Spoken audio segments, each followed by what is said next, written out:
यहाँ पे हम बात करने वाले AD-1 के बारे में, जिसको आज DRDO ने टेस्ट फायर किया है उड़ीसा के APJ अब्दुल कलाम आइलैंड से। तो AD-1 के बारे में हम सभी अवेयर हैं कि इसको लेकर जो फैब्रिकेशन वर्क है वो कंप्लीट कर लिया गया था और जो टेस्ट फायरिंग है वो एंटिसिपेट किया जा रहा था। तो यहाँ पे जो मेड इन टेस्ट फायरिंग है वो कंडक्ट की गई है।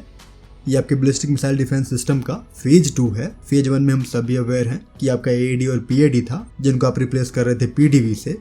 ये आपका फेज 2 है जिसमें AD-1 और AD-2 दो इंटरसेप्टर बनाए जा रहे हैं। इनमें जो वॉरहेड है वो नहीं होगा, ये हिट टू किल से टारगेट को इंटरसेप्ट करेंगे, मतलब टारगेट पे जाके डायरेक्ट ये हिट करने वाले हैं। क्योंकि टारगेट को एलिमिनेट करने के लिए और भी जो अलग मेथड है वो आप अपना सकते हो, जो भी आपका इंटरसेप्टर उसमें डाल सकते हो वॉरहेड के रूप में, जहाँ पे जो वॉरहेड है वो टारगेट की विसिनिटी में जाके ब्लास्ट हो जाएगा और उससे जो टारगेट है वो डिस्ट्रॉय हो जाएगा। वो एक मेथड है, लेकिन इस केस में जो एक्यूरेसी है वो पिन पॉइंट है, तभी जो हिट टू किल है वो आप अचीव करने जा रहे हो। यहाँ पे MOD के प्रेस रिलीज की बात करेंगे तो इंटरसेप्टर के फ्लाइट टेस्ट को कंडक्ट करने के लिए कई सारे जो अदर एलिमेंट है जो कि टारगेट को ट्रैक कर सके वो यहाँ पे इन्वॉल्व थे, और वो जो एलिमेंट है वो वेरियस लोकेशन पे थे। अब वो लोकेशन कोई सैटेलाइट भी हो सकती है या जो आपका अलर्ट या रेडार है वो भी हो सकता है। तो कई सारे जो दूसरे एलिमेंट है वो यहाँ पे इन्वॉल्व थे टेस्ट के टाइम पे। AD-1 को लेकर हम पहले भी एक वीडियो में बात कर चुके हैं। ये एक लॉन्ग रेंज इंटरसेप्टर है, वही चीज यहाँ पे मेंशन की गई है। केपेबल है ये लो एक्सोटमॉस्फेरिक टारगेट और कंप्लीट एंडोएटमॉस्फेरिक टारगेट को हिट करने में। और यहीं पे प्रेस रिलीज में मेंशन किया गया है कि जो मिसाइल है वो 2 स्टेज सॉलिड मोटर का इस्तेमाल कर रहा है। इसको इक्विप किया गया है भारत में बनाए गए कंट्रोल सिस्टम से, सीकर से, और जो नेविगेशन सिस्टम है वो भी इंडिजिनस है। एक और यहाँ पे की चीज मेंशन की गई है कि जो गाइडेंस एल्गोरिथम है उसको प्रिसाइजली फॉर्मुलेट किया गया है, क्योंकि आप हिट करने जा रहे होते हो एक हाईली मूविंग टारगेट को, तो वहाँ पे जो आपका इंटरसेप्शन एल्गोरिथम है वो की हो जाता है। फ्लाइट टेस्ट के टाइम पे जो सभी सिस्टम है, सब सिस्टम है, वो एक्सपेक्टेशन पे वैलिडेट कर लिए गए हैं, डेटा को आपने रिकॉर्ड कर लिया है, तो सारे जो एलिमेंट है वो आपको अनुकूल मिले हैं।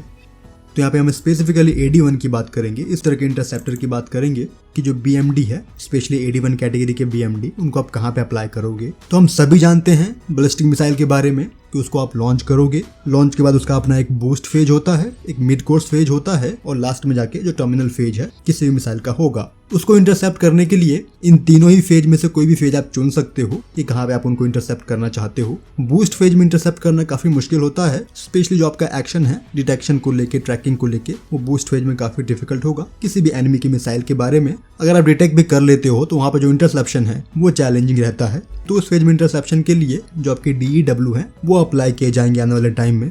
एक वही ऐसी क्षमता है जो कि बूस्ट फेज में इंटरसेप्ट कर सकती है। मिड कोर्स फेज की बात करोगे तो ज्यादातर जो BMD सिस्टम है वो किसी भी एनिमी की मिसाइल को मिड कोर्स में इंटरसेप्ट करते हैं, चाहे वो इजरायली एरो 3 हो, THAAD हो, भारत का PDV हो, या फिर जो आपका AD-2 होगा वो भी मिड कोर्स में बैलिस्टिक मिसाइल को इंटरसेप्ट करेगा। इसी कैटेगरी में जो चाइनीज SC-19 है वो भी आता है।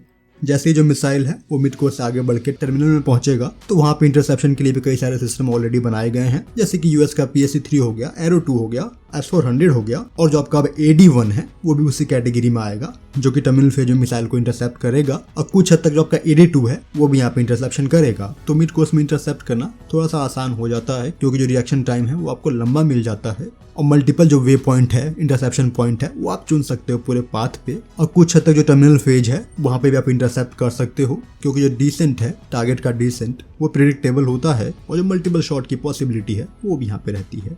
बात करते हैं AD-1 के बारे में कि इसका जो प्रोपल्शन है वो किस तरह का दिया गया है, जो कि बूस्टर प्लस एडिशनल मोटर का है। यहाँ पे मेंशन किया गया है कि एंडोएटमॉस्फेरिक टारगेट और जो लो एक्सोटमॉस्फेरिक टारगेट है ये उसको हिट कर सकता है। तो एंडोएटमॉस्फेयर की बात करोगे तो वो वेरी करेगा 10 to 20 किलोमीटर ऑल्टीट्यूड का, और यहाँ पे किसी टारगेट को इंटरसेप्ट करने के लिए आपके इंटरसेप्टर के पास जो एरोडायनामिक कंट्रोल है वो हायर होना चाहिए, टेल पे जो कंट्रोल है वो होना चाहिए, कनार्ड होना चाहिए, और ये दोनों ही चीजें आपको यहाँ पे दिख रही हैं। थोड़ा सा आगे बढ़ोगे 20 to 40 किलोमीटर में तो वो हायर एंडोएटमॉस्फेयर में आ जाएगा, और यहाँ पे टारगेट को इंटरसेप्ट करने के लिए जो आपके जेट वेन कंट्रोल है वो भी होना चाहिए, और जो डाइवर्ट थ्रस्ट कंट्रोल है जो कि मिसाइल के पेरीफेरी पे होते हैं, तो उस तरह का भी जो कंट्रोल है वो रहना चाहिए। तो यहाँ पे AD-1 को लेकर उम्मीद ये है कि अप टू 30 किलोमीटर तक का जो एरिया है अपोजी है वहाँ पे आप टारगेट को इंटरसेप्ट करोगे। मिसाइल को लेके बात करेंगे तो काफी जो बनावट है वो सिमिलर है एस्ट्रो 30 NT-1 के। यहाँ पे जो Ka बैंड C का है वो मोस्ट प्रोबेबली रहेगा। कोई भी मिसाइल जिसकी जो रेंज है वो 1500 किलोमीटर की है तो उसको इंटरसेप्ट कर पाएगा, और जो ऑल्टीट्यूड है वो 25 to 30 किलोमीटर के बीच में है। अगेन ये हिट टू किल मेथड है। RF सीकर यहाँ पे दिया गया है। ऑन बोर्ड जो कंप्यूटर है वो आपको दिख रहा है। जो अदर सेंसर रिक्वायर्ड है वो यहाँ पे रहेंगे। जो वर्ड का इंसर्शन है उसका भी ऑप्शन रहेगा, और यहाँ पे जो लिटरल थ्रस्टर है कंट्रोल के लिए प्रॉब्ली वो भी दिए गए हैं। केंटेड फिन आपको दिख रहे हैं, और यहीं पे बूस्टर पे जो स्टेबलाइजर फिन है वो दिए गए हैं। और यहाँ पे जो नए पिक्चर्स आपको सामने दिखे हैं उसमें जो जेट वेंट कंट्रोल है नोजल्स पे वो दिख रहा है। तो ये एक हाईली मैन्यूवरेबल सिस्टम है जिसका जो सीका है वो एंड गेम में अपने टारगेट को लंबी दूरी तक डिटेक्ट कर पाएगा। सो एक बार जो आपका सर्वेलेंस सिस्टम है, चाहे वो सैटेलाइट हो या फिर रेडार हो लंबी रेंज का, वो टारगेट को डिटेक्ट करता है तो उसकी जो इन्फॉर्मेशन है वो मिशन कंट्रोल के पास भेजी जाएगी।